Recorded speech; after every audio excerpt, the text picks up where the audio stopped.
So you actually did pursue a very academic path with your kids, from what I understand, because when it came to, they passed all the national UK examinations, the A levels, and so on.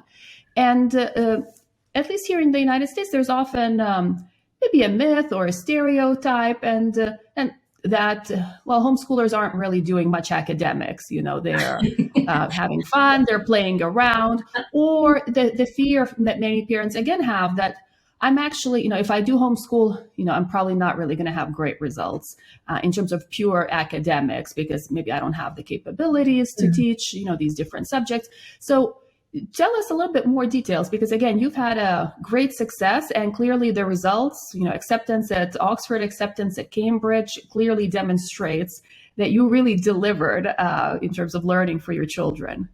Well, I, at the time, was a big believer in school. I wanted them to go down the conventional independent school route in England. That became impossible.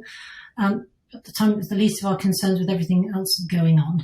But I wanted to keep a traditional curriculum because I believe that would keep opportunity open for them.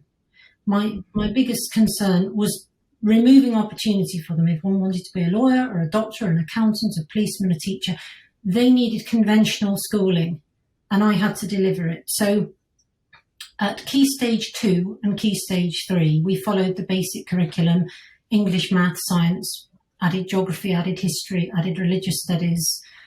And then when we came to GCSE, by then we were doing 11 subjects, which single-handedly on your own as a mother who's no teaching experience, it wasn't a case of teaching. It was really a case of learning together, of motivating them to join in with me and find out, to discover. And I think that's one of the key points about what we've done. It's never been a teacher-pupil relationship. It's been a team of finding out. My biggest challenge was the younger one. He was only 10 at the time. They were just ordinary kids. I wouldn't say, there's lots of schools we'd apply to that they hadn't got into in the past. So I can't say, they were hugely academically capable. But I had to try and bring him up to be the level of the older one so that I could teach them together. And very carefully, I got his sort of buy-in to join in, to learn. And I have to say now, he's 16 and going to Cambridge. So we more than did it, if you know exactly how. All I can say, it's by creating an incredible love of learning, a thirst for knowledge, a confidence that they can do it, and a belief, which I think has been so important through lockdown. You don't need a teacher standing in front of you. You can learn. It's all out there. It's all available. You need a lot of motivation and patience that if you don't understand first time, let's have another go. Let's have another go. I would say we've actually learned more on the subjects we found difficult than on the ones we found easy. We've learned resilience. We've learned application. For example, Ozzy, my oldest, struggled with maths, physics and biology, but then got A stars in all of them. And that was because we took it on a real challenge and said, right, we're going to get really good at these. I'm not particularly good at them either. Ernie, on the other hand, did them all age 14 and found them really easy. So it was sort of just pulling everything together and keeping the momentum, keeping the focus. Most importantly, keeping it enjoyable. That's what we've achieved, I think. And I think that was maybe a difficult part because your children had different inclinations. And again, your eldest, as you mentioned, he ended up at Cambridge at Christ College, reading history and modern languages. Yeah. So really more the humanities. And your younger Ernie went on to study natural sciences at Pembroke.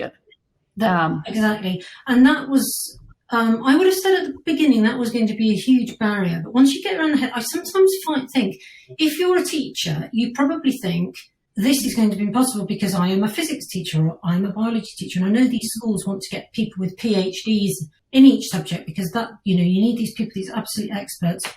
I'm not an expert in any of them and I'm particularly weak in sciences, but I knew how to motivate Ernie.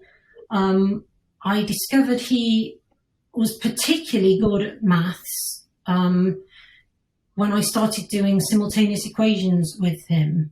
I very quickly realised after about 10 minutes he could just do them and he was leaving me for dead. So I just say, well, you just carry on, go on, try and now do this, try and do some surds, and he'd be, yep, okay, great, I can do them. So even though they've got massively different skills, and my skills are far more akin to Ozzy's, you know, he did A-levels in history, geography, French and politics, and I could run with him there. I couldn't run with Ernie, but as a very capable child and a motivated child, he just taught himself, which people find quite hard to believe at that level, but he did. Thank you for watching. If you're enjoying this, make sure to subscribe and hit the notification bell so you don't miss future videos.